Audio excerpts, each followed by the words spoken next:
Yeah, so welcome. Fantastic to have you all on board. We're going to tackle at least something on the edges of this real big challenge of the youth question, specifically funneling our thoughts towards the end of the webinar towards how do we help people, young people, to start and grow thriving small businesses.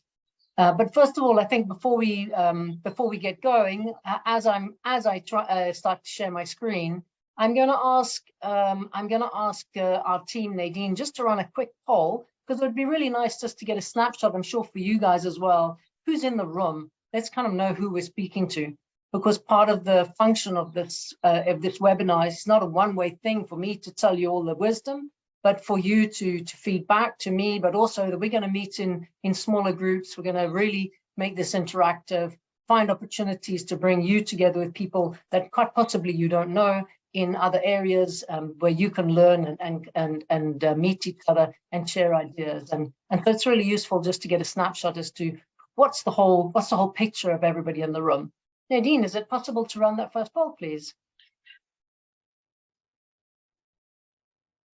Thank you. There's 3 questions here. Don't get caught out. So there's 3 simple questions. If you would be kind enough to complete that, I'd really appreciate it.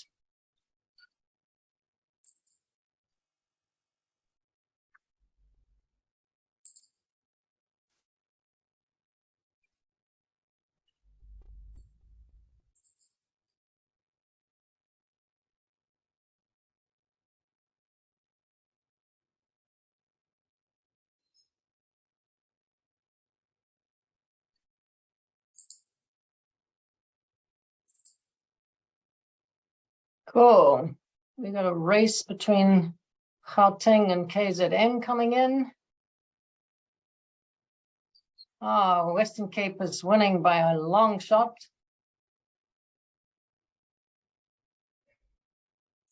Nobody from out of town? Yeah, I know we have somebody from Kenya, so well done for that, filling that in. Duke, welcome to you. Nice to get that that insight from an international perspective. Those of you that have just joined, please just complete the little survey. It's just to get a snapshot so we know who's in the room.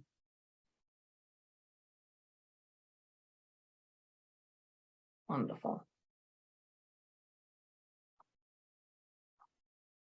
I think we'll close now, Kathy. Perfect. Thanks, thanks, Nadine.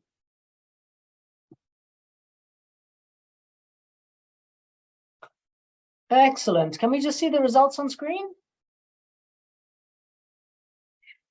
It's sharing, Kathy. It's sharing now. All right. Okay. Yeah. So that's great. So what I'm seeing is that we have 67% of people from the Western Cape. So that's really interesting for me, because although we're housed in the Western Cape, we have very much a national footprint.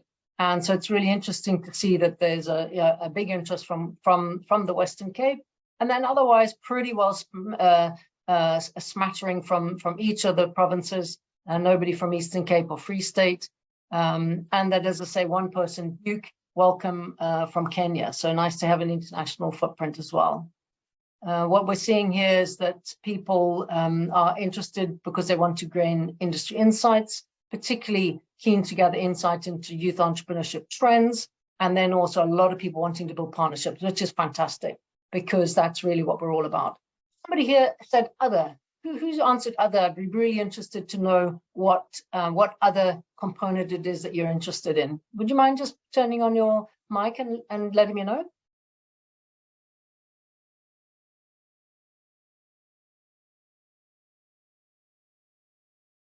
Or maybe if you're not able to go on the mic, let's just pop something in the chat. It'd be really nice to know what other is. Cool. While we're getting that, guys, if you could just feed me that information, that'd be fantastic. And then the third question is, what's your youth entrepreneurship expertise? And so what's really nice here is that we have 1 or 2 specialists, and I'm really going to ask you, if there's difficult questions that come to me, please put your hands up if you know the answers. So I'm not the specialist and expert in anything, and I always like to acknowledge other people in the room that know more than I do. So those of you who are growth specialists, don't be shy to put your hands up. The majority of you have a good working knowledge, and wow, there's 30% of you that's new to the topic and here to learn, which is fantastic. because this is a great way to meet people, to build new knowledge, and to learn. Wonderful. Thanks very much for that. Thanks for that, Nadine. So let's just move on. So we've already said we know who's in the room. We've got a good smattering from around the country. We've got somebody from the out of town, out of the country, and we're hoping to get a couple of more people to join as well. But what are we here to do? We're really here to connect with each other, to start to share ideas on how to solve this thing called the youth issue, I suppose. Let's get going. Let's talk, let's share ideas, and let's get it going. This is me. For those of you who don't know who I am, I'm Catherine Wijnberg. I'm the founder and CEO of Fetola. We'll share the deck at the end of this presentation. So if you're interested, all of the information will be there for you to swat up on. Just quickly, most of you said you wanted to know a little bit more about Fetola.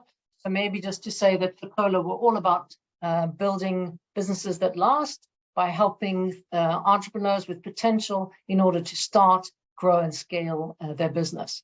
We're particularly keen on tangible results. We're really a bit pedantic about measuring stuff and about measuring performance and making sure that we got hard data to work with. And one of the things that we're particularly proud of is that 87% of the entrepreneurs that graduate from our accelerators are still in business 10 years after they graduate. And just to put that into context, that's about 9 times the national average. And so when we work, we really say it's not just about saying, okay, I've learned something or you've taught something, and it's not about making a job that's there today and gone tomorrow. If we're really going to make a difference in the country, we need to be building businesses that can last 10 years and more. Because what we know is that once a business has been in business for 10 years, they've created an anchor in the ecosystem around which other opportunities can develop. Our mission is quite simple. It's not easy, but it's quite simple to understand. And we're looking for sustainable solutions that help to solve unemployment, inequality, and poverty. And we do that by helping you, help people to build businesses that last. We're best known for our 4 national accelerators, and those are the Youth Startup Accelerator, clearly working with youth, our Circular Economy Accelerator, that's working with small businesses that are either in the sustainability and circular economy sector or are wanting to transition into becoming circular businesses.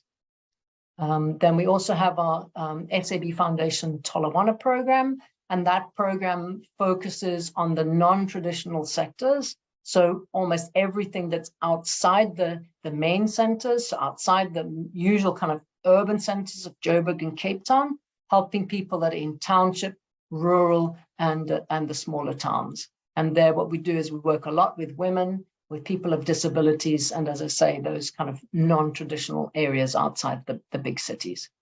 And then our 4th accelerator is our Social Enterprise Impact Lab. And there what we do is that we help people to solve problems for those that are living either in poverty or in difficult situations. And so that's really our kind of add-on, helping people to help people that don't have jobs. Yeah, I have another question then. So maybe I can't actually see if people have hands up. So maybe team, if you can let me know if anybody's got queries. But maybe if you just bear with me, let's just do another quick poll. There's another 2 questions I want to know about who you are, so that we can all really understand who we are and who we're speaking to. There's 2 questions here.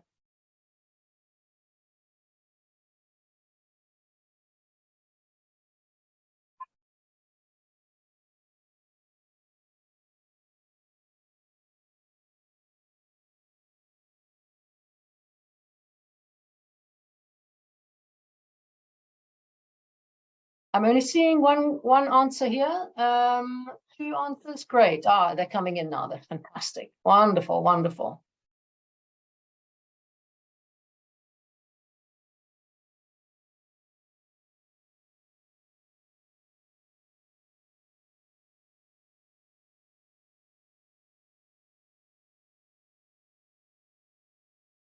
Wow, that's like this is This is like watching the polls at election day. I can see the screen. You probably can't see it, but I can see the screen going up and down and who's going to be in the lead.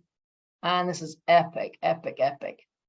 All right, cool. Do you think we're nearly done, Nadine?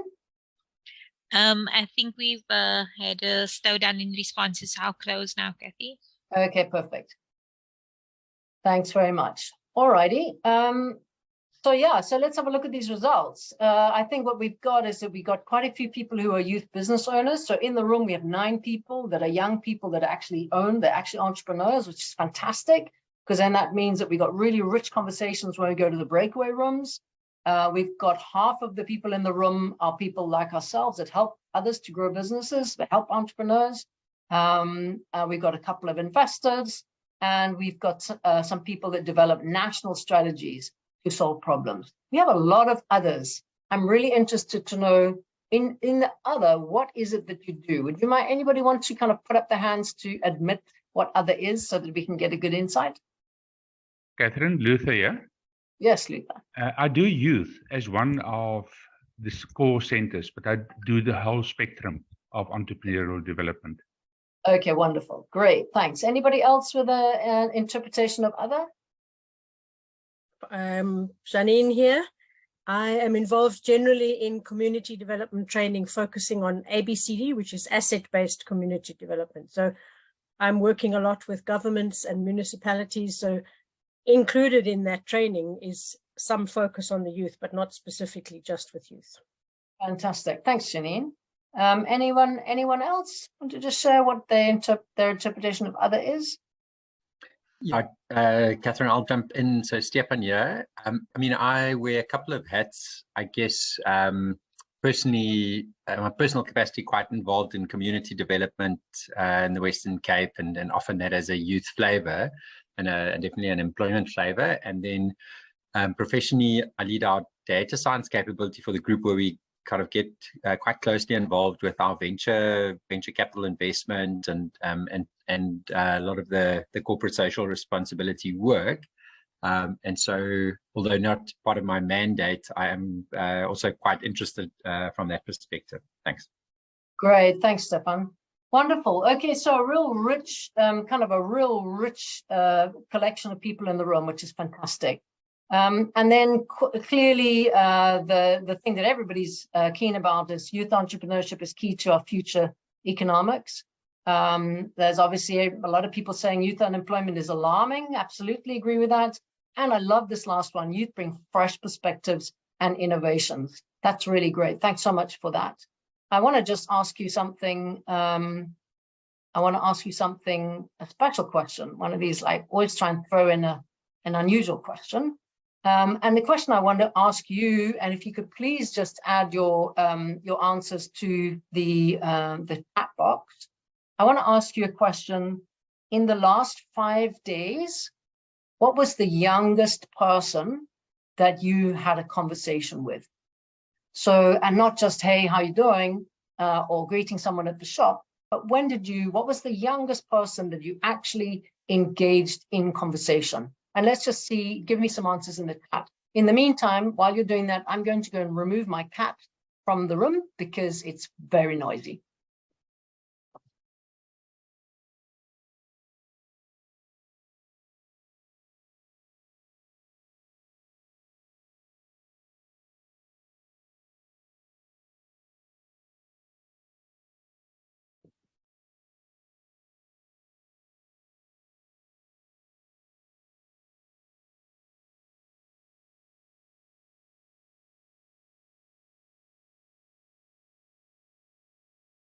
Cool. What have we got? 21, 7. Great.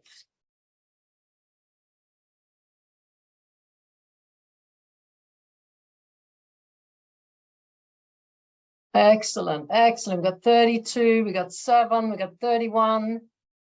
Apart from my own kids, 21, yeah, good. 11, 14, 11, 29, 30, 18, 18, 1, no, 1, 6. Ah, that's fantastic. Excellent, excellent, excellent.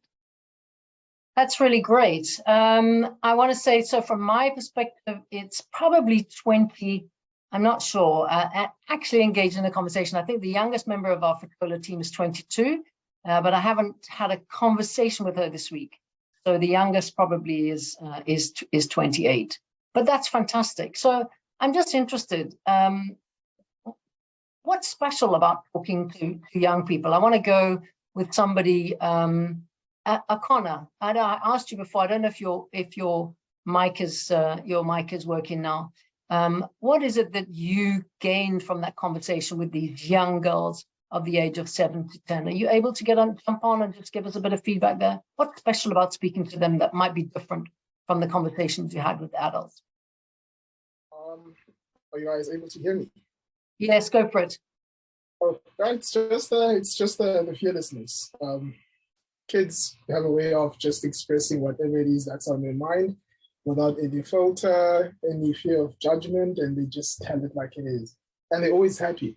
That's what I admire about kids. They're not exposed to the adulthood aspect of life, so everything is always a fresh start. And that's what I admire. I love it. I love it. Thanks for that. Wijnberg, your comment seems to have got a lot of interest. Just give us a little bit of a background here. What I love is you're saying that your daughter of 3 wants to own her own ice cream shop.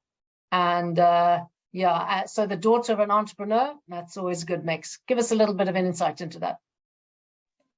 Okay, so when I attended school, I also had the little tuck shop at home where I made ice cream cones and popcorn and that type of thing. And for some apparent reason, she doesn't know about it. But on Sunday, we sat in the lounge and then she put the chairs in front of the kitchen sink and she was standing behind the chairs. And then she said, I've got ice cream, 40 Rand the ice cream. And I'm like, okay, 40 Rand for an ice cream. Good.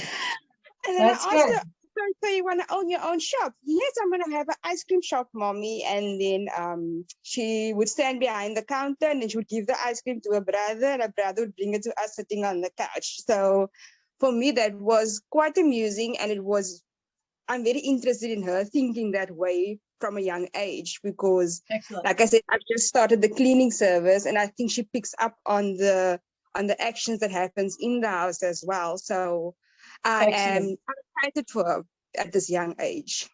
Excellent. That's such nice feedback, Wijnberg, because I think there's a couple of things we're going to get to this later, but I think that there's a couple of things that we've come up with here is that there's an enthusiasm. So young people have an enthusiasm. They haven't had the kind of knocks that we get as we get older.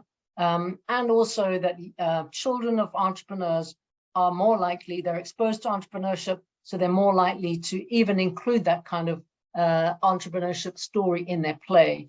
And when we play at being entrepreneurs, the chances are we grow up to be really good entrepreneurs. So I think that's really great feedback. Thanks so much. Excellent. So we've had a little chance now to kind of chit chat here. What I'd like you to do, please, I'm going to put you into breakaway rooms. You're going to be automatically allocated, probably about 3 to 4 people in the room. And when you get into that room, if you could please do 2 things. If you could take a turn to go around the room, so it's not facilitated, you are the facilitators, you own this space. Make an opportunity just to quickly introduce yourself. And maybe if you can give one word that to you describes youth in Africa. So what is youth in Africa in one word, if you could describe it? And then so you'll be automatically taken there. And then there will be a countdown to say you've got a minute left, and then you'll automatically be brought back into the room. If you somehow get stuck, don't worry about it. One of our team will be there to make sure that they rescue you and they put you back in a room or put you into a new room. So off you go. Thank you. Enjoy that. We'll see you back in 5 minutes. So thank you. While she finds her brain, I was so excited with my conversation there in the breakaway. Oh God, here comes the cat, came in the other door. Anyway, I was so excited that I got cut off halfway through my tirade about the excitement of Africa. So anyway, so sorry, apologies for that. I was just asking who else got cut off mid-sentence. Hands up who kind of feels that they were just giving their most exciting piece, and then Nadine hauled us back into into the room. Anybody else there kind of going to complain? We're going to, there she is, her face is there. Let's complain to Nadine. You brought us back too quickly, Nadine. No, it's only me that's so rude. No, Okay. Ian was also saying something really important. All righty. Okay. I don't know what I've done with all of my icons. There we go. It's back. Seems to be back. Okay, coolio. Nadine, so what we did is that everybody's had this really great conversation. Half of us got cut off in the middle of it. And so Nadine has got this quick poll to say, okay, what was the word? All right, so let's actually, can we just roll the poll and say, if you did that one word, what was the word? And then let's get some feedback from all of us around the room as to what we see a youth in Africa to be.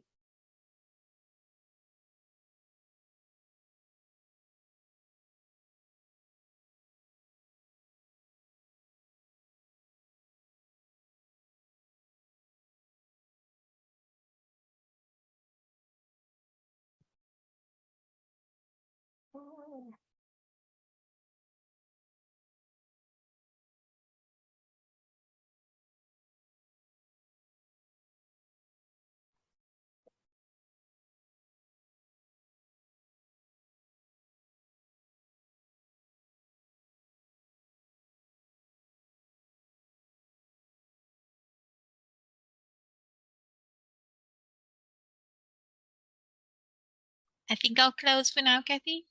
Awesome, great, thanks. Let's see what those words are. 25 of us had words, the other 25 are still trying to think what to say. Great, you're going to share the result? Must I? I'll have it up in a second, Kathy.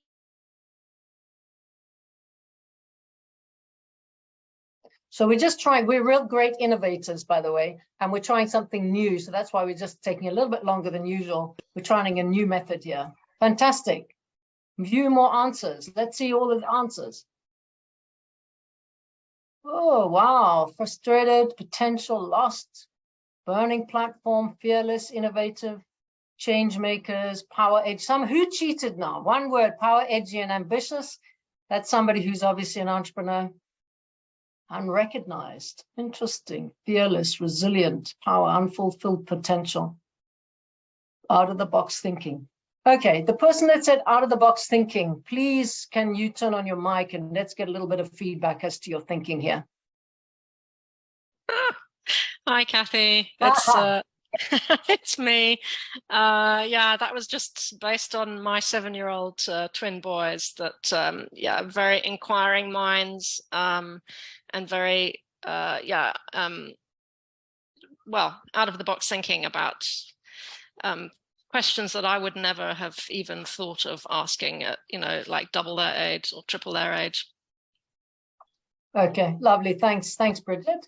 All right, perfect. Who said, who is the one that cheated? The person that cheated, at the risk of you taking over the mic for the next 10 minutes, who said power, edgy, and ambitious? That would be me, Ms. Catherine. I am an entrepreneur at heart, at soul and physical, mentally, all my bones. And I think as entrepreneurs, we tend to get edgy because we're not very sure where is our next stop heading at, where is our next move we should take as entrepreneurs, because we're in a tricky time in our generation. And we have so much power yet to share and load off to other entrepreneurs around us. But the decision is inevitable. We're not sure where our tomorrow will bring us. Lovely, thanks. That kind of describes entrepreneurship, doesn't it? So super, thanks very much. Okay, great. I see also, so that's on the positive side. I see vulnerable. I see the whole range. That's lovely feedback. Thank you so much for that. So I think let's just close that one down. Nadine, I'd like to go back then to my deck. And so what I'm saying here is that, yeah, I kind of see the feedback session is, we have people who believe the glass is full. So Africa's full of potential. Their population is waiting to rise. It's this huge kind of continent of brilliant minds who are passionate, we're clever, innovative, resourceful, and really Africa's the continent of the future. And then you have those that are the glass half empty, that it's a disaster. If you only have to read the media, good heavens, I try and limit myself to a maximum of like 10 minutes a day. If you read the media, it's a disaster. It's hopeless. It's just full of poverty. The whole population is filled with disappointment, disease, uneducated. There's explosive population growth and we don't know how to handle it. And this last one, there's no jobs and no future. And so we always have these two, the dichotomy, don't we? And I think that the words that you've used exactly explain this. It's not one without the other. It's not the other without the one.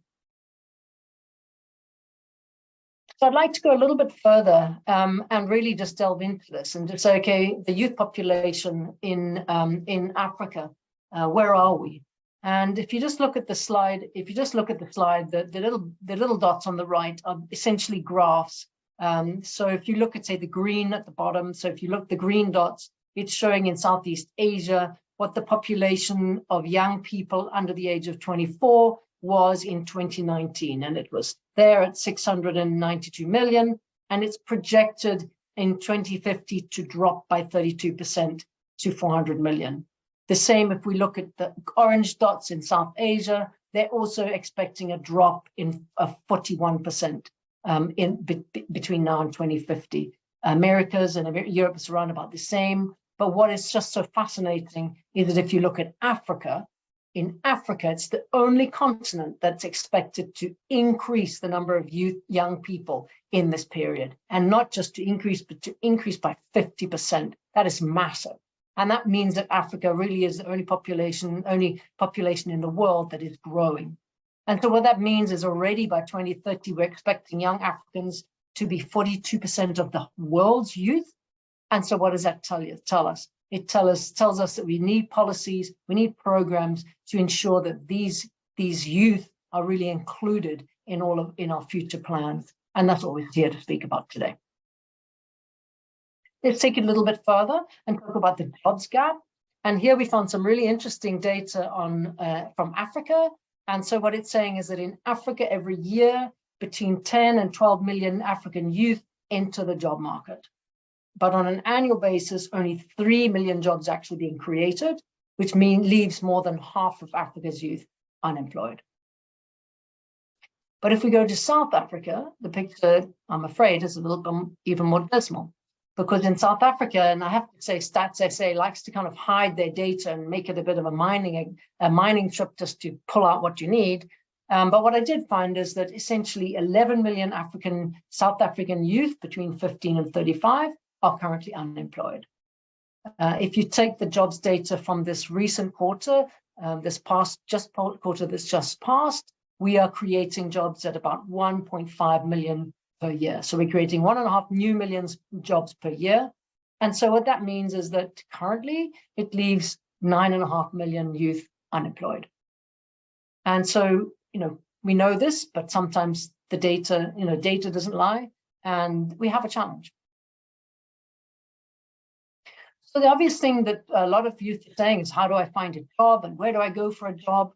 And so again, just looking at the job market, what's really interesting here is that today's data for what jobs are people, who's recruiting, what sectors are recruiting, is that all the built environment, architecture, engineering, building and construction is on a boom. So obviously the government strategy for infrastructure development is working. Probably quite a lot of this is a reconstruction after the riots and the floods in KZN, but I take that on advisement. But essentially that built environment is growing. But look what's dropping. Sales is dropping, business management is dropping, and good heavens, information technology is dropping. Who would have thought that? Just last year, they were saying that all of the jobs are in IT, and yet the information that we're seeing in front of us is that that's not currently true. And so that makes it really difficult for people looking for jobs, because if you're a young person, you're trying to upskill in the right areas. So let's just say I look at this and I say, oh, wow, built environment, I'm going to go and study building or architecture. I'm going to become a plumber. I'm going to become a bricklayer. And then blow me down, maybe in 6 months later or a year later, that's completely turned around and it's all in technology. And this makes it especially difficult. It's hard enough to access jobs. It's hard enough to have the skills, the right skills. But this kind of constantly moving environment makes it even more difficult for youth to get the jobs that they really seek. So let's take another breakaway. For those of you, especially that that got cut off halfway, that means me. It's a great opportunity to go back into the breakaway. Same process applies. Just move the mic around, try not to hog the mic, but you will get another chance to come back in again later. But let's just have a little conversation to say, what is it that youth can do to help themselves? I think before we go further, it's a good idea, because the whole strategy here is that we, all along the way, the route to success is empowering people to do what they can do for themselves. So let's just start with this. Let's have a little breakaway to say, have a conversation. What is it that, if you were to advise youth today, what is it that they can do to unlock their own potential? See you in about 5 minutes. There we go. There we go. Thank you. While she finds her brain, I was so excited with my conversation there in the breakaway. Oh God, here comes the cat, came in the other door. Anyway, I was so excited that I got cut off halfway through my tirade about the excitement of Africa. So anyway, so sorry, apologies for that. I was just asking who else got cut off mid-sentence. Hands up who kind of feels that they were just giving their most exciting piece, and then Nadine hauled us back into the room. Anybody else there kind of gonna complain? There she is, her face is there. Let's complain to Nadine. You brought us back too quickly, Nadine. No, it's only me that's so rude. No, Ian was also saying something really important. All righty. Okay, I don't know what I've done with all of my icons. There we go. It's back. Seems to be back. Okay, coolio. Nadine, so what we did is that everybody's had this really great conversation. Half of us got cut off in the middle of it. And so Nadine has got this quick poll to say, okay, what was the word? All right, so let's actually, can we just roll the poll and say, if you did that one word, what was the word? And then let's get some feedback from all of us around the room as to what we see a youth in Africa to be.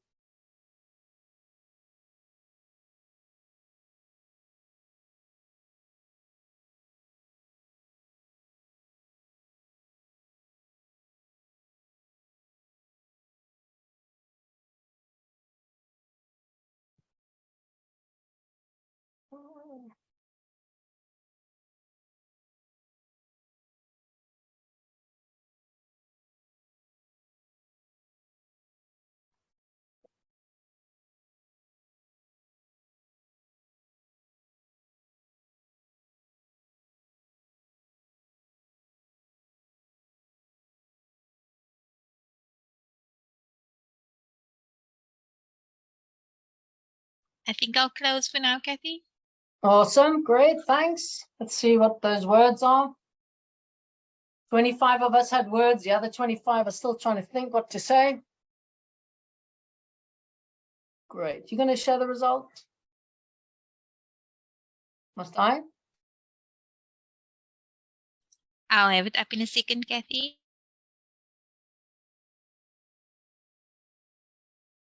So we're just trying, we're real great innovators, by the way, and we're trying something new. So that's why we're just taking a little bit longer than usual. We're trying a new method here. Fantastic. View more answers. Let's see all of the answers. Oh, wow. Frustrated, potential, lost, burning platform, fearless, innovative, change makers, power edge. Who cheated now? One word, power edgy and ambitious. That's somebody who's obviously an entrepreneur. Unrecognized, interesting, fearless, resilient, power, unfulfilled potential, out of the box thinking. Okay, the person that said out of the box thinking, please can you turn on your mic and let's get a little bit of feedback as to your thinking here. Hi, Kathy. It's me. Yeah, that was just based on my 7-year-old twin boys that, yeah, very inquiring minds and very, well, out of the box thinking about questions that I would never have even thought of asking at, like double their age or triple their age. Okay, lovely. Thanks, Bridget. All right, perfect. Who said, who is the one that cheated? The person that cheated, at the risk of you taking over the mic for the next 10 minutes, who said power, edgy, and ambitious? That would be me, Ms. Catherine. I am an entrepreneur at heart, at soul and physical, mentally, all my bones.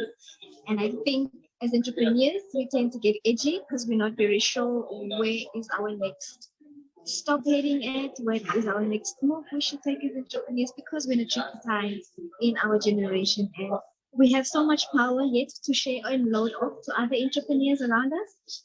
But the decision is inevitable. We're not sure where our tomorrow will bring us. Lovely, thanks. It kind of describes entrepreneurship, doesn't it? So super, thanks very much. Okay, great. I see also, so that's on the positive side. I see vulnerable. I see the whole range. That's lovely feedback. Thank you so much for that.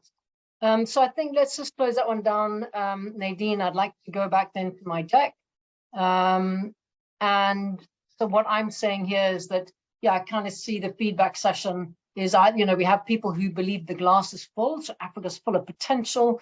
Their population is waiting to rise. It's this huge kind of continent of brilliant minds who are passionate, we're clever, innovative, resourceful, and really Africa's the continent of the future. And then you have those that are the glass half empty, that it's a disaster. If you only have to read the media, good heavens, I try and limit myself to a maximum of like 10 minutes a day. If you read the media, it's a disaster, it's hopeless, it's just full of poverty. The whole population is filled with disappointment, disease, uneducated. There's explosive population growth and we don't know how to handle it. And this last one, there's no jobs and no future. And so we always have these two, the dichotomy, don't we? And I think that what the words that you've used exactly explain this. It's not one without the other. It's not the other without the one. So I'd like to go a little bit further and really just delve into this and just say, okay, the youth population in Africa, where are we?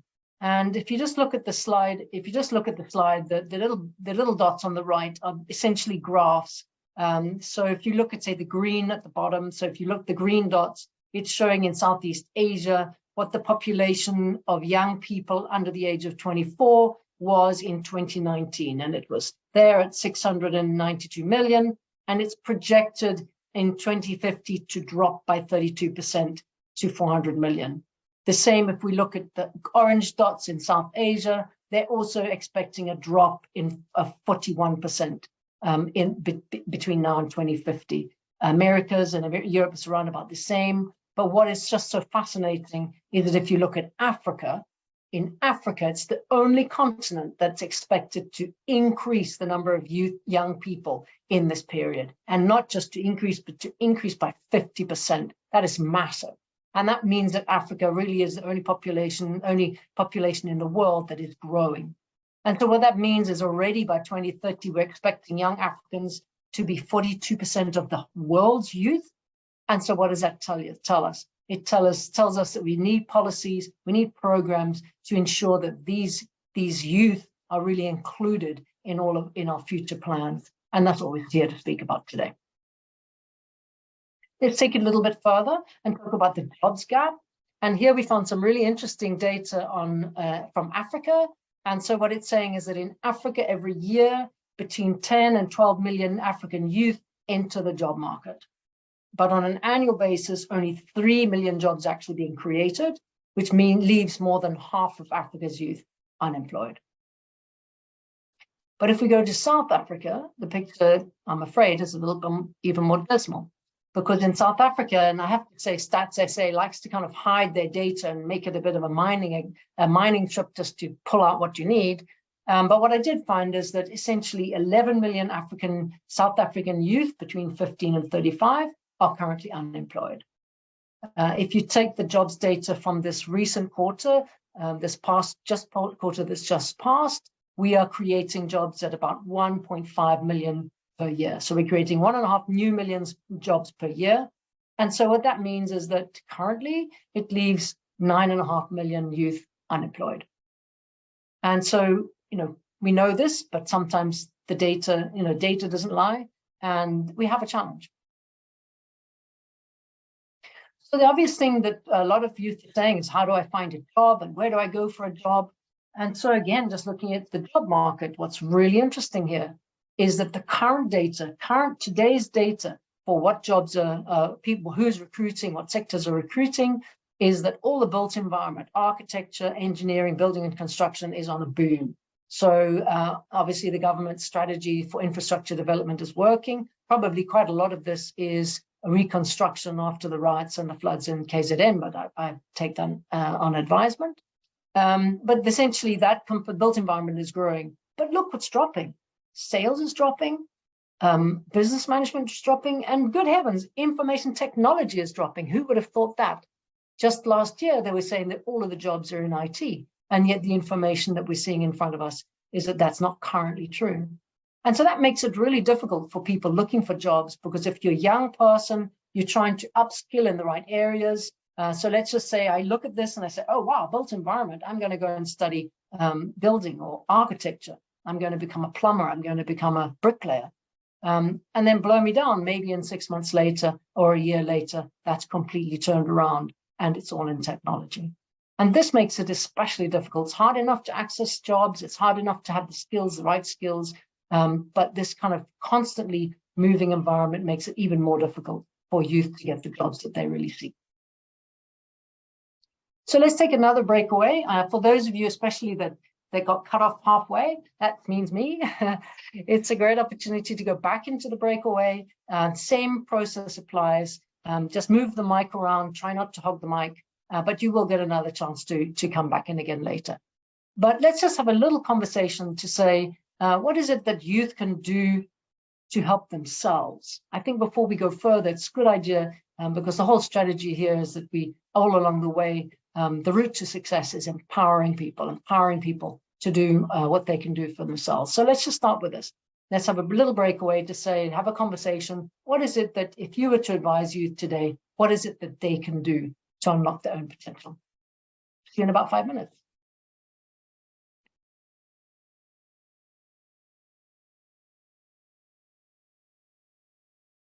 So just click the link to join. If you're not taken in automatically, click the link to join a room.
Kathy, you on mute. Catherine, you're on mute. No, that's just to make you all feel comfortable that I'm not actually I don't have it all together. It's a deliberate strategy. Yes, I know. No, I was just saying that maybe there's kind of a game that if you're the person that's got cut off, you get to speak when we come back into the room. But Nadine, same story. I think that maybe anybody want to feed, just give us a quick insight. What did you discuss in your room? Anything that particularly of interest that came up? Antoinette, would you like to share? I think we had a great discussion what you are doing and I am doing, and how we're going to do it together. So I haven't spoken yet. I'm Antoinette. I work for Workshop 17. I do business development for the co-working environment. I specialize in flexible solutions when it comes to office space and those kind of things. And what we have spoken about amongst our three people in our group is that there's a lot of activity that's happening within the CBD areas, and there is a serious lack in the outlying areas. So where we support the startups and young businesses within the CBD areas, it falls flat in the outlying areas like the Langebans and the Eastern Capes, the East Londons, and those places. So we need to move to, I want to say, have a greater reach and expand the footprint so that those people that are sitting idly in those places can also benefit. Nice. Thanks, Antoinette. Yeah, I mean, I think in our room, we also had really nice feedback. Lusapa, you got cut off as we were concluding. Do you want to just give us a little bit of a snapshot as to kind of what was said in our room? No, thanks, Kat. So I think from our side, it was mostly around the youth being involved, I think, in some of these decision-making structures like policy setting and program setting, where they tend to be outside of this conversation. I think being involved, and then also I think 2 points towards the end were around they just need to have that perseverance, like stick it out. You know, a lot of these guys, I mean, we'll agree with them that let's do something this way. And then 2 weeks later, they'll come back and say, look, this is not working for me. I need a stipend. I need this. Or home is too far. Can we change times and all of that? So I think just that whole thing of perseverance, sticking it out, and knowing that without experience, you're not really going to go far. Sometimes it costs you more to get experience, but in the long term, it will pay off. So I think those are the key things that I picked up from the group. I might have left something out. I'm sorry, but that's what I could pick up here. No, I think that was good. Yeah, that they need to know they're not going to get the corner office when they're an intern. Yeah. Cool, nice. All righty.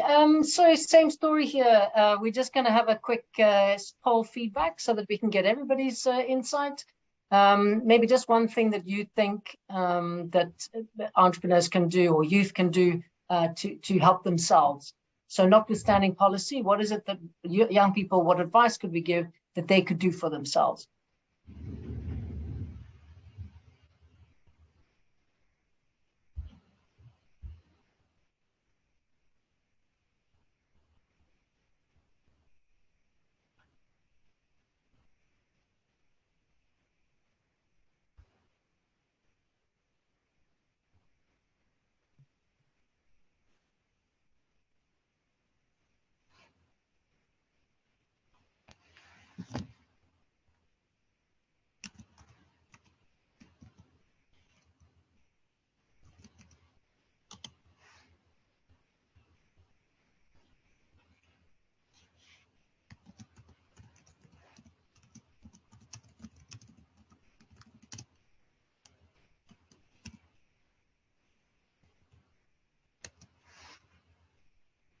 Great. I think let's call it in, Nadine.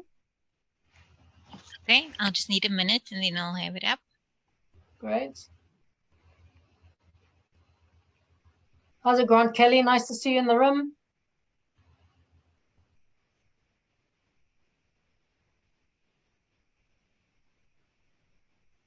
Excellent.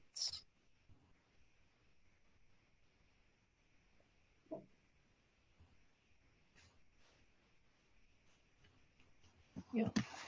Study from a trick. take ownership. Yeah. Adaptive learning, that came up in our room as well. This belief that, you know, you're always there to learn. Great. Job shadowing, nice. Persevere. Yeah. Persevere. Answer who I am quickly. Okay.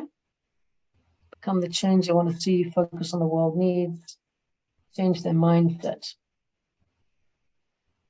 Okay, nice. Great. That's lovely. Thanks. Thanks for that feedback. A really useful get it. I'm going to ask for an input from Tumi. Tumi, as a young person in South Africa, maybe, yeah, some little insights as to what it is, as somebody that represents exactly this niche. What advice would you give to young people in Africa? Yeah, thanks, Kathy. So I think I also mentioned it a little bit in the breakaway room. In, you know, just thinking back to some of the conversations that I have with my peers, is that a lot of us have this victim mentality, or this mindset that, you know, somebody must come in and do something for us. And I think it's really time we realize that we actually do have the talent, you know, we do have the ideas, yeah, and we do have the potential to change our own realities. And yes, there's a lot of other factors that contribute to that, you know, being in the right space, having a mentor and all of that. But I really believe that, you know, when it starts with our mindset, it starts with what we think and how we view our own future. Yeah, and just our own potential. So I think that is what I would say, Kathy. Nice, excellent. Thanks very much. Lovely feedback. I think it really sets the scene. So let's go a little bit deeper. So yes, it's a given, really, isn't it, that entrepreneurship is a solution. That's why we're here. And so let's just have a look at the numbers. What is exciting is that the story in South Africa is changing. So South Africa used to be way behind on the entrepreneurship score. We used to be the laggards, right, at in the last few of this 132 countries. And we're definitely improving. Entrepreneurship has increased in South Africa from 10% in 2019 to 17.5% in 2021. And that's a huge result.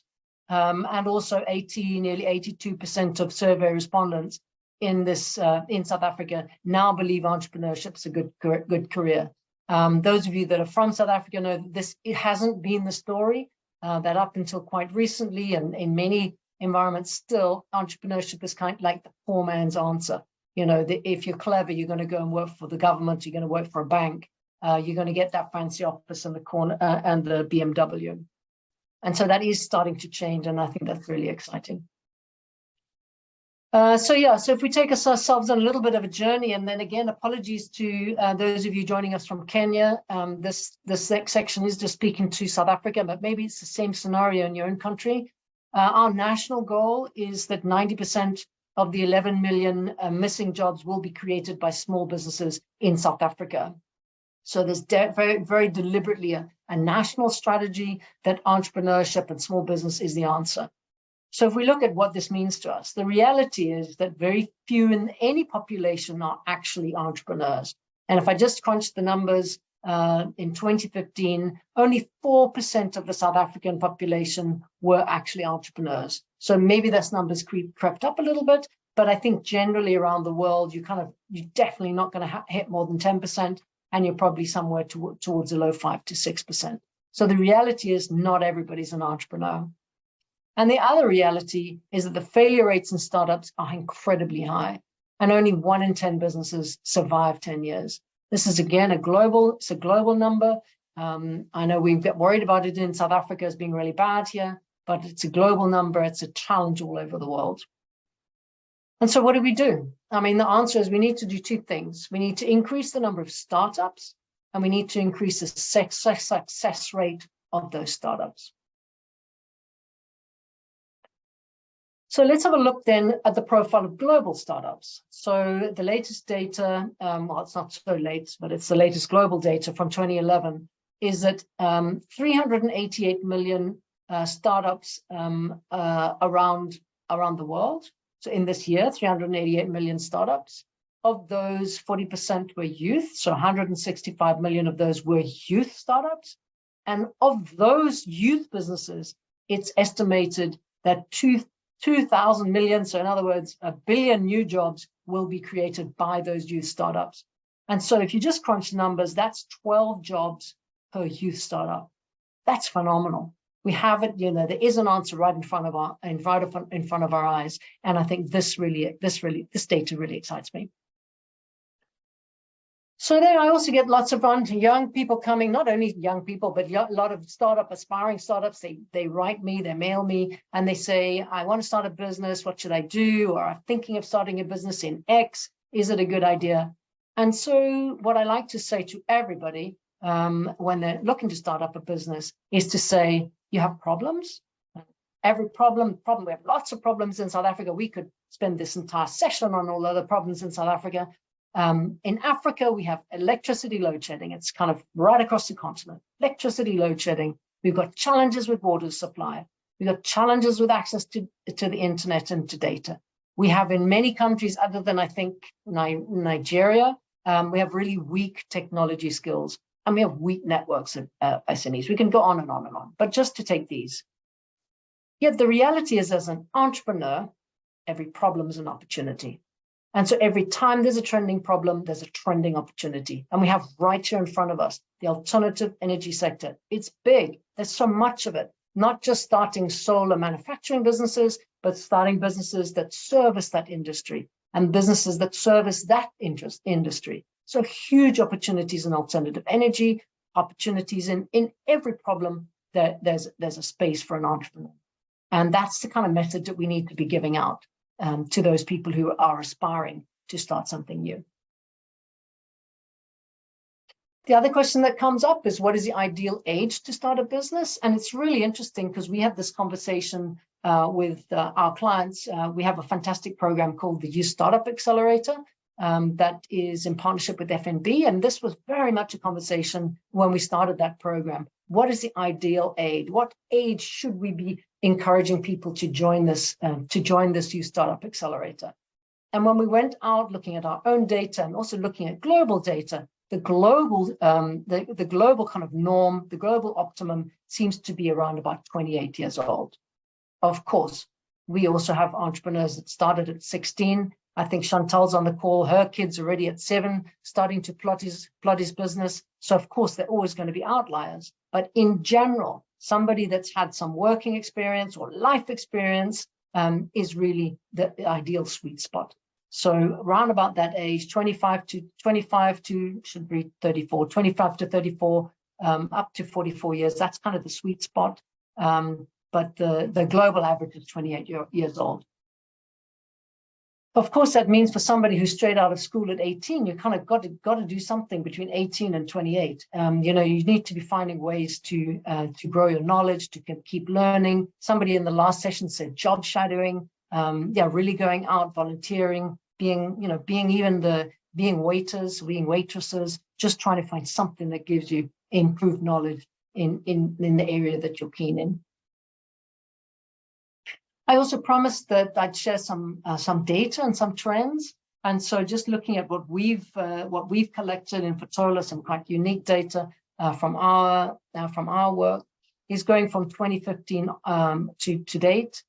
We've had about a 22% increase in the number of youth entrepreneurs looking for help. So there's most definitely this increase in the number of young people that are actively looking to start and grow thriving businesses. The other trends that we're noticing is that the people that come to us are generally well educated. So, and there's nice correlation between people that have advanced degrees and their ability to thrive as entrepreneurs. And we have quite a few PhDs. We have a lot of postgrads in our cohorts that are doing really well. In our programs, if we're wanting to start and scale businesses of note that are really going to grow to be significant, education is really important. That's a little bit different for somebody like Janine Ward, who's on the call, who's doing ABCD, that's a little bit different when you're in a community and you're just working with what you've got. But if you're looking for people to start and grow a thriving business that's going to put jobs on the table, education seems to be very important. Then the other thing is that our people ask us is to say, well, actually, do youth entrepreneurs, do they work? clearly from the information that we have is they absolutely do work, and there's a significant advantage in performance with youth businesses over non-youth businesses. So it seems to be that young people are vibey, they're enthusiastic, and they have appetite for big growth, which expresses itself in their performance. But enough from me. I need to take a rest, and let's have an opportunity to actually hear from the horse's mouth. What does it mean to be a youth entrepreneur? So I'm going to hand over now to Tirena. She heads up our Fetola media department, and she's going to interview Nompumelelo Kubeka. So yeah, over to you, Tirena. Thanks, Kathy. Nompumelelo is one of our youth startup accelerator stars. She is the owner of Unprecedented Green, an e-commerce store that hosts South African local businesses selling local sustainable products. She grew up in Mpumalanga. She has a background in law and is currently doing her second master's degree in environmental law at UCT. Welcome, Nompumelelo. Thank you for having me, Tirena. I appreciate this opportunity to actually get to share my story from a youth entrepreneurial perspective. Wonderful. So tell us a bit about yourself, Nompumelelo, and what was it like growing up in Mpumalanga? Okay, so I grew up in Mpumalanga, as you have mentioned, in a village called Glenmore. And growing up in Glenmore, I attended a local school there called Siyabonga. And we did not have the best school facilities. And one of the facilities that we did not have was a computer lab. So we did not use tablets, computers, any of that sort. And I only just got to know my way around these devices or like technology once I got to varsity. And the interesting part is that I ended up having a business that works with technology when I had no background in tech. So yeah, that's a bit about me. Great. What was it like being the first entrepreneur in your family? Well, it was actually exciting at first. I'd say that it was exciting at first because I had not seen anyone do what I do in my family. So moving into entrepreneurship was just exciting at first, I'd say. I have always been a person that has always followed my own path. And my parents have always been supportive of my decisions. And so after finishing high school, I went to university after Wijnberg, and I did a year of studying strategic communications there. And from there on, I actually moved to Stellenbosch University, and I did my LLB, studied law, did my LLB from 2016 to 2019. And then I also did my master's from 2020 to 2021, currently at UCT. So now the interesting part was actually when I had to tell my parents that I am planning on becoming a full-time entrepreneur, that I don't actually plan on pursuing law. They were concerned at first. They were actually worried as to how I was obviously going to get funding to start the business and how I was actually going to be able to financially sustain myself while the business was still in its early stages. And the excitement started to actually die off a bit once I got to realize that there's actually some real problems or like real issues that you get to be faced with when you start a business without any business knowledge or without having seen anyone in your family or anyone that you know go on onto this path. And it became challenging, but I did find my ecosystem, obviously by joining YSA and other programs. Okay, great. I find it very interesting that you left the comfort of 2 degrees, strategic communications, law, you're on your second master's, and you left the comfort of a solid education to become an entrepreneur. So tell me more about making that shift. Well, I actually made the shift because I realized while I was doing law that it's quite difficult to actually change things around with law because there's a lot of red tape there. So I chose to pursue entrepreneurship because I realized that there was now a growing trend of young people joining businesses or joining entrepreneurship, right? Because of unemployment issues and so forth. And I realized that it was going to be best for me to create the change that I want to see through entrepreneurship than through law, because I wanted to become an environmental lawyer. But I learned that the issues that we have don't really have to do with law per se, but with the implementation of the law, and that there's not so much that you can do to change that. And so I wanted to do the kind of work that contributes towards the sustainable development goals, right? A concept which I got introduced to while I was studying law. And with that, I then decided to actually come up with a business idea, right? Unprecedented Green. And the interesting part about Unprecedented Green is that it is a combination of the knowledge that I received from both my degrees, the knowledge that I received from strategic communications and law, because we sell South African brands and that has the marketing element to it. And the business itself is founded on the concept of sustainable development, right? We host businesses that are green or female owned or Black owned, right? And being a spiritual person, I do realize that I did not move towards entrepreneurship incidentally. I was actually being prepared through both my degrees to pursue entrepreneurship. So yeah. Yeah, great feedback there. Great story, Nompumelelo. When we spoke earlier, you told me you moved to Cape Town to start your business instead of starting it in Mpumalanga in Glenmore. What were some of the challenges associated with running a business from Mpumalanga? Well, I actually realized that I was going to have technical issues if I did my business here, because I knew that I needed 24-hour access to the internet, and I was going to actually struggle to find that kind of access while I was still in Mpumalanga. And also I wanted to find my ecosystem, you know, young people like me who are in the green sector, who are into business. And I also noticed that my market, right, the people who are more, who actually lean more towards living a sustainable lifestyle in Cape Town.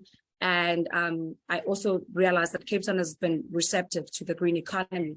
So I decided to actually move there to start my business there. Yeah, those were the two main reasons, I'd say. Okay. You've been on YSA for almost a year now. What were 3 things you learned on this program? Okay, the 3 things were, first, I learned on how to create a business plan.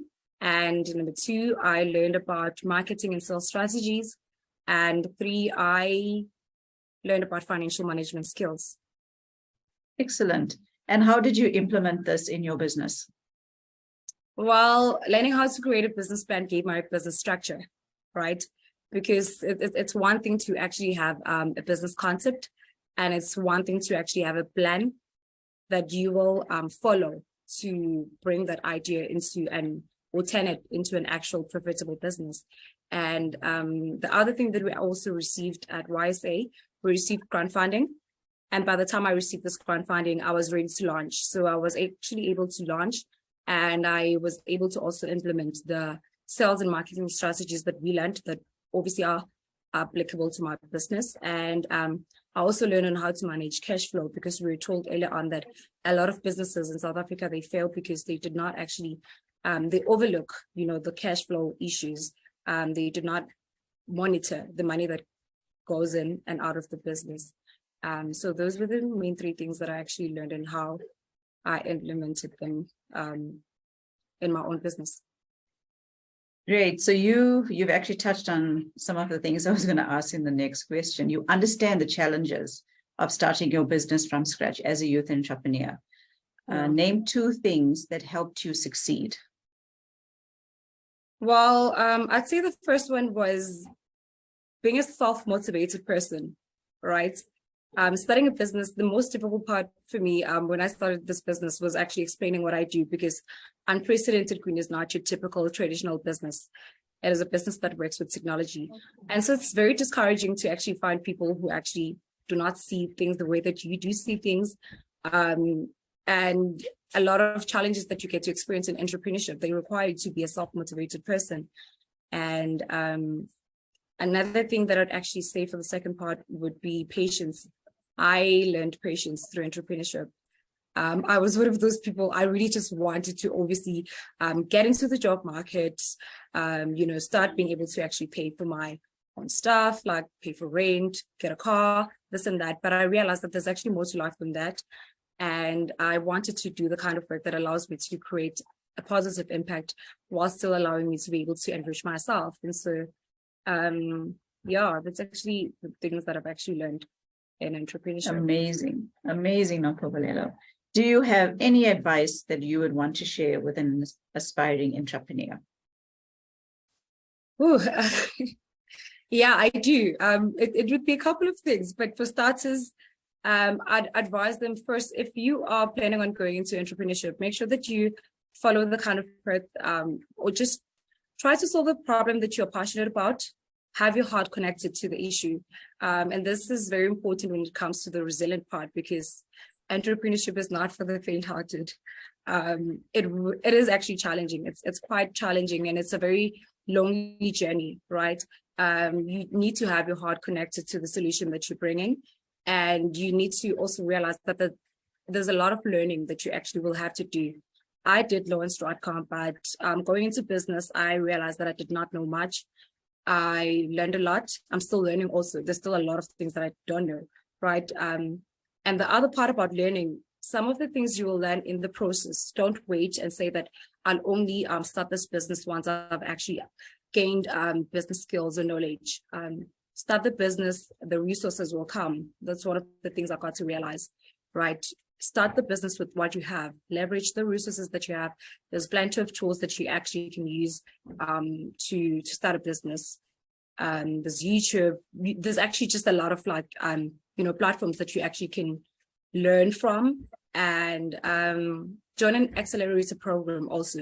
I specifically said resources because what you need to start a business is not only money, right? You need mentors, you need a peer group, you just need so much more. And the best way to start with getting access to all those resources, it's through an accelerator program. Joining YSA really helped in a great deal. I'd really like, those would be the three things that I'd actually motivate them with. Excellent. Thank you, Nompumelelo. Thank you for sharing your story and your advice. It was wonderful chatting to you. Over to you, Kathy.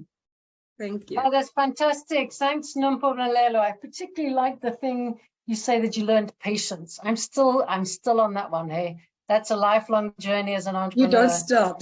No, you never stop. And then the other thing I really liked is that there are things you don't know. Again, I kind of have a life belief that when you stop learning, then it's time to die. So it sounds like you've entered the right career as an entrepreneur, and well done, and keep on doing the amazing things that you're doing. And good luck. Thanks for that. Excellent. Okay. So I think that was really good. Anyone want to just make a quick comment of maybe some insights that they gained from that little interview?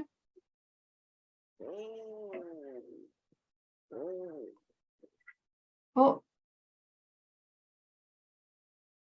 No. Sounds like somebody's trying to say something, but I'm not hearing anything. All righty. Yes, go for it. Just a quick, I applaud what she has done. Yeah. And we need to make her success stories known. That will eradicate the doubt from the youth that it's possible, but also to realize it's not easy, but it's possible. Yeah. Wonderful. Thanks so much for that, Luther. I absolutely agree with you, everything that you've said. Massimo, I see your hand is up.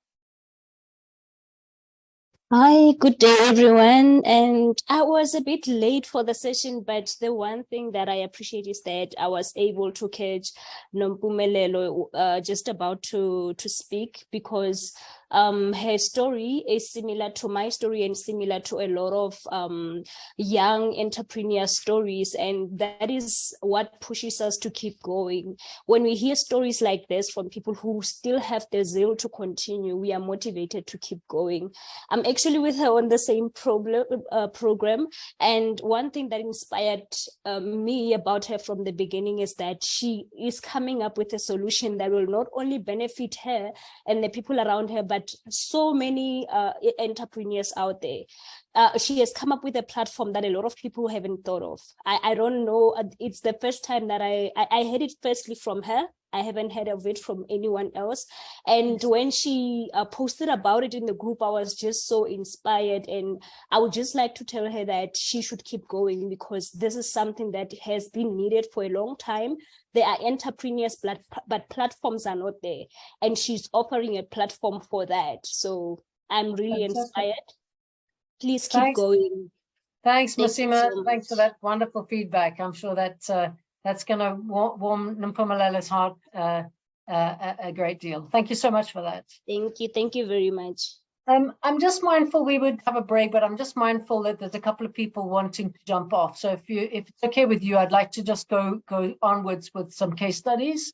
I do think that it's nice to talk about theory, but it's also really good just to have a quick snapshot as to the type of successes that youth entrepreneurs are creating.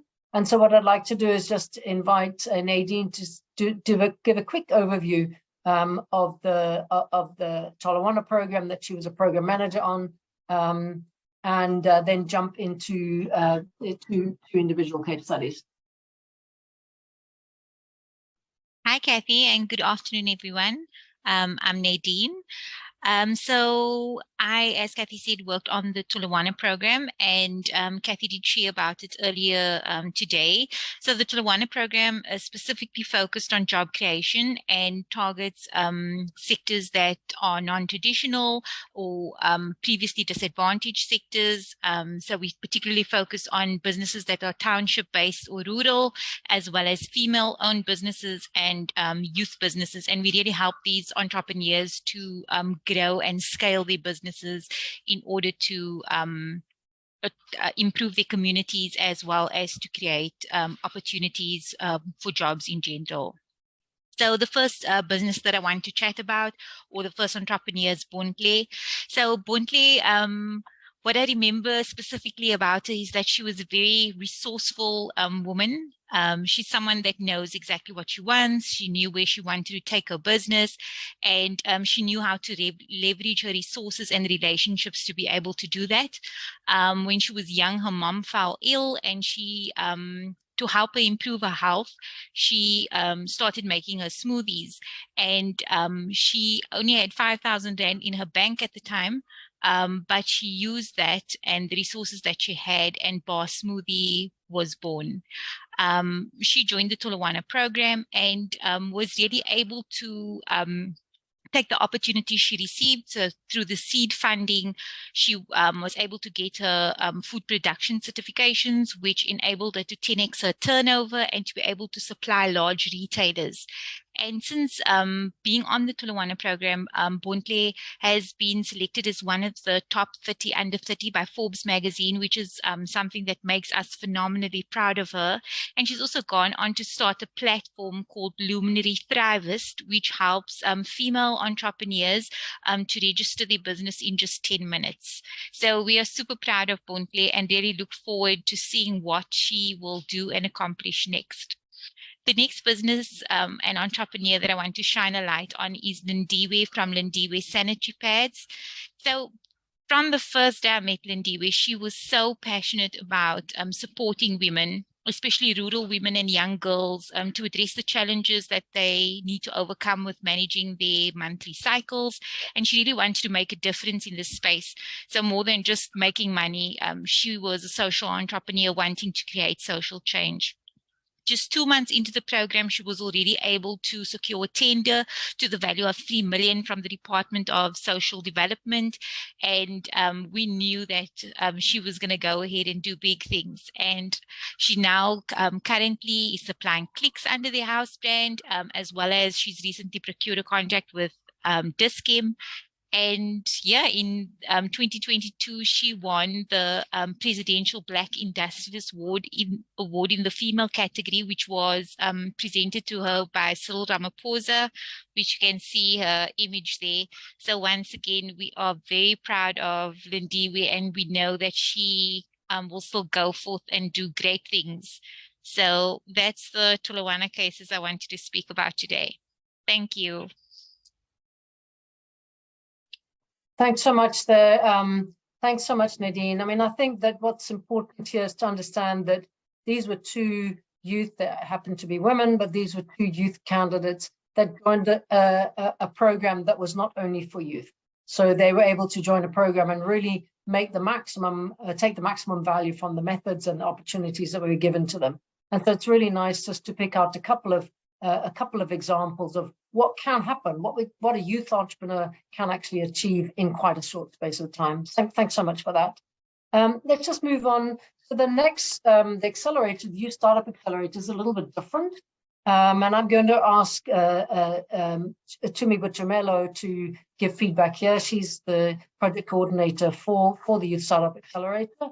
And the thing with the YSA is, with the support of FNB, is something that's just specifically for youth. So it's quite different from the more comprehensive programs that we run, but it has been incredibly successful. And we found that we had 100 youth starting at the beginning of the year. Already by halfway through the program, 50% of them were revenue generating. And we've got this incredibly strong cohort. The second part, the second 50 are they're just acing it. As you've heard from some of them in the room already, but they're acing it. And it's extremely exciting for the potential of this kind of program. So yeah, over to you, Tumi. Thank you, Kathy. Good afternoon, everybody. So I am Tumi and the project coordinator on the Youth Startup Accelerator, most affectionately known as the YSA program. It is a program that I have really been excited to work on. You know, as Kathy mentioned, there's, group of amazing youth, and it's really amazing to just have conversations with them on often just to learn a lot from them. And one of those youth businesses on the program is Cassandra Moodley from Copy Kitchen. She's based in Gauteng and she runs a creative PR, communications and copywriting agency with a difference. So the difference is that they have a special focus on assisting businesses that are non-profit and social enterprises. She is quite an innovative young woman. She's very vibrant. And since her engagement and participation in the program, her business has really, really grown. In the beginning of the second phase of the program, Cassandra managed to secure L'Oreal South Africa as one of her clients, where she works with them on some of their PR and communications work. She's really one of the amazing entrepreneurs that is on the program, and we are extremely proud of her and really look forward to seeing her business grow in the future. Thank you. The next one is Gugule Tizatla from Kusile Begilanga Farm.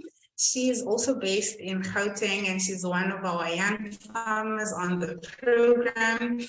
Her business, when they started off, started off with growing spinach and supplying the community around her community and surrounding areas with chopped, cleaned, and cut spinach. And she's really grown from the beginning of the program. And it's been such a pleasure to just engage with her and see her business grow. One thing that I really love about Gugu is that she's a big collaborator. And I think that has really been pivotal in growing her business, because she I think finds joys in working with the people in her community, with the other farmers in her community, and collaborating and growing together with the small farmers and young farmers in her community. So yeah, her business has really grown. We are also really proud of Gugu. It's always such a pleasure to just, have a chat with her and listen to her story and her growth. We are looking forward to just seeing her grow also into the future. Yeah, thank you. Awesome. Thanks so much. Thanks so much, Tumi. I managed to unmute myself this time, which is really great. All right. I think I'm going to skip this one, Nadine. Just leave that one. What I think would be really good is to have a little bit of feedback. Maybe any thoughts, any feedback as to those general case studies. What if anybody has any hands up to say on that?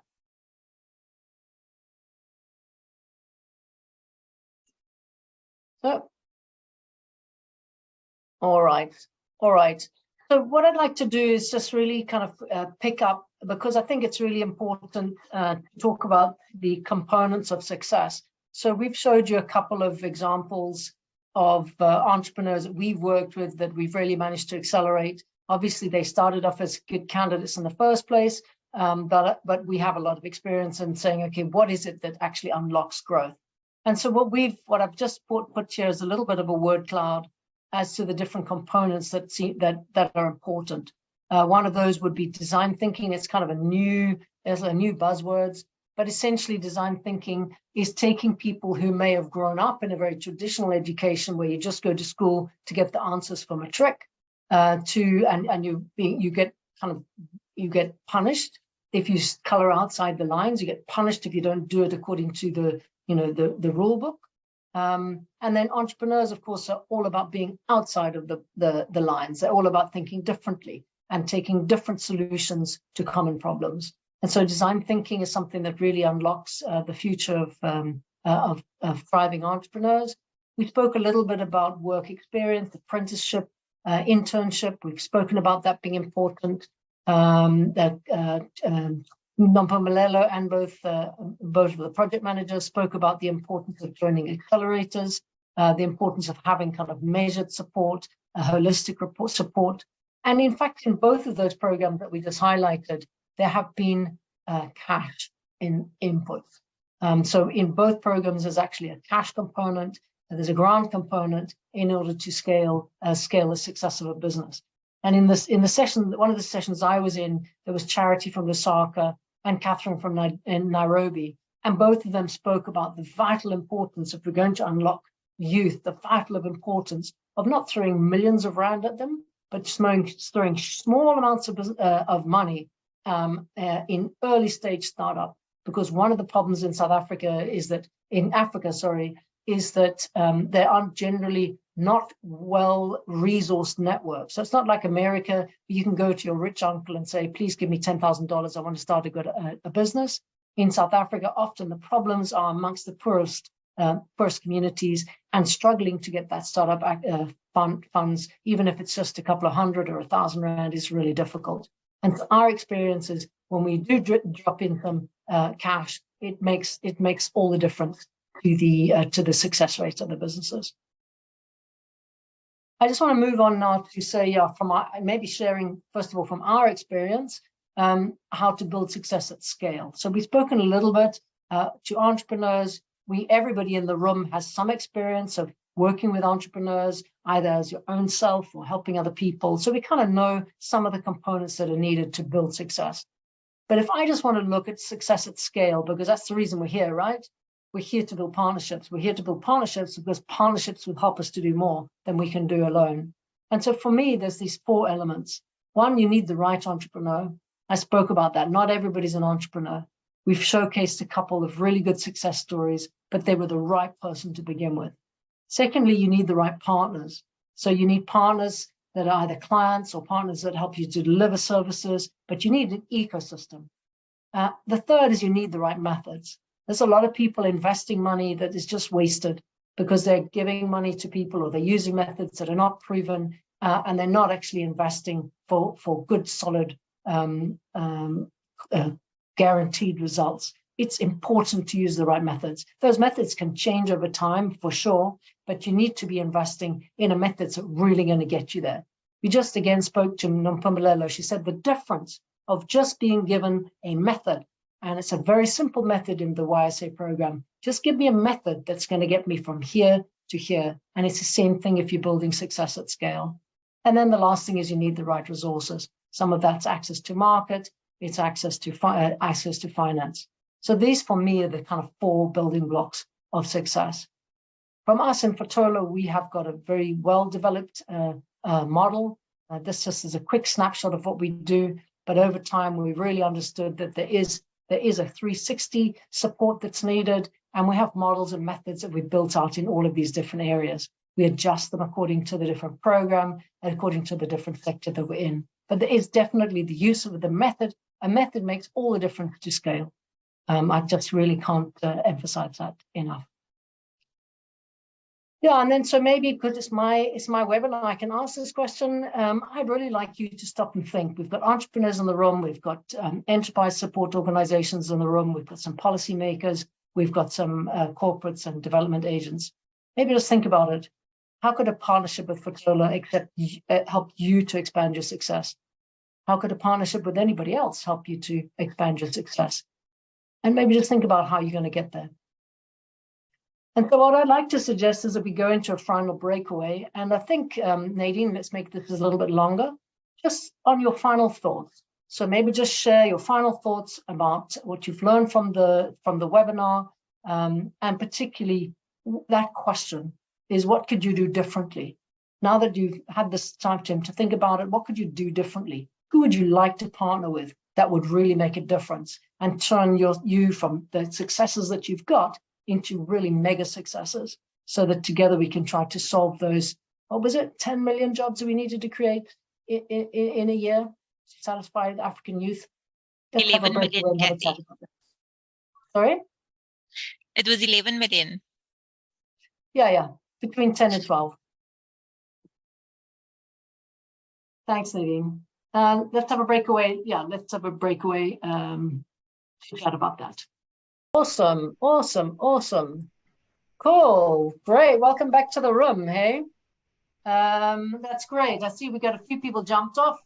But I generally, how was that? Was that a useful session? Who wants to give some feedback? Janine, you're in front of my eyes there. Do you want to give me a little bit of a feedback from your group? Hajra and I have decided that we need to recreate the life orientation programs in schools to make a compulsory class in introduction to entrepreneurship and also even in first year university, you know, where there's like a general course that everyone should be taking. Why not have something like that where people can be exposed, young people can be exposed to what are your options, so that they don't feel like I have to get a degree and I have to get a job. Nice, lovely feedback. Thanks so much for that. Barbara, you're now in my eyes. Would you like to give feedback as to from your group? Hi, yes. We were talking about my colleague Akona. He spoke the importance of the journey and being able to be part of some sort of community of like-minded entrepreneurs who are sharing the same journey as you, and the importance of being able to talk through what can often be a lonely journey that people think you've lost your mind, instead of taking a full-time employment, which is much more on this rocky start.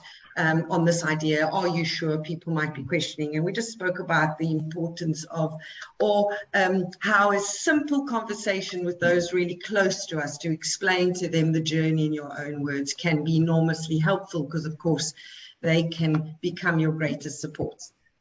Excellent, thanks, Barbara. Duke, you were first on the call, so I'm going to give you the mic.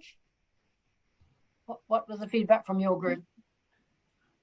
I was in the same group with Catherine, who was just spoken, but maybe just to add to what she said, you know, the essence really of seeking growth is surrounding yourself with the people who are like-minded. And that point has been emphasized enough, because really there cannot be any confidence or growth in confidence if you don't learn from those that have gone ahead of you, or those that you're in the same space with. So I think that's a particularly important point. But if I could also share an experience from Kenya, and it's not scientifically based, it's just purely based on my observation. There are some spaces that are known traditionally to be spaces that are occupied by very experienced people. Spaces like manufacturing, for instance, real estate. But those spaces are increasingly getting occupied by the youth. Now, one will wonder what has changed. It's just the confidence. The youth have, just made a decision and decided to venture out there and see what is possible. Sometimes even with very limited finances. And a lot of them are finding themselves, getting the knowledge and expanding themselves in this particular, like myself. The reason why I joined this call just to learn more because I'm interested in manufacturing, which I think it's gonna do great for Africa if we, if we find out if we do more venturing into manufacturing, more than other sectors. Because in my country, we import almost everything, even the smallest things, and that annoys me. It's a kind of passion that we could get out of that kind of tendency, and that's why I'm really interested in that. So if the youth can also get that kind of thinking and that kind of mentality, I think that's the only way things can change. Stunning. Thank you so much for that, Duke. I really appreciate that. Yeah, so maybe let's just move on then. I think let's move on to close. I'd like to just remind you that we're going to be sending you a feedback SMS. If you could please just look out for that. It's just a quick answer just to say this thing worked for you or not. It's really important that we learn and we improve and we develop. So please look out for that. Join the ecosystem. If you're not already in the ecosystem, please join it, because that's a way that we can connect with each other. We can give you the information that's of use to you, and we can also use you in order to make sure that our services and our and the work that we do is really landing. So you will get a post-webinar email, and the next webinar, please make it in your diary if you're interested. 10th of May is going to be on the power of social enterprise. So that's really taking it to the next level and dealing with social enterprise as a solution for unemployment, inequality, and poverty in South Africa. And so maybe with that, I'd like to say thank you so much for joining, and please connect. These are my details. My digital door is always open. Please feel free to make contact with me if you've got something you'd want to set time for a chat, or just give me some feedback, and yeah, let's take it away. So thank you all so much for joining. Yeah, I had a great time. I hope you did too. Yeah, thank you. Thank you. Goodbye. Thank you, Catherine. Thank you very much. Thanks, everyone.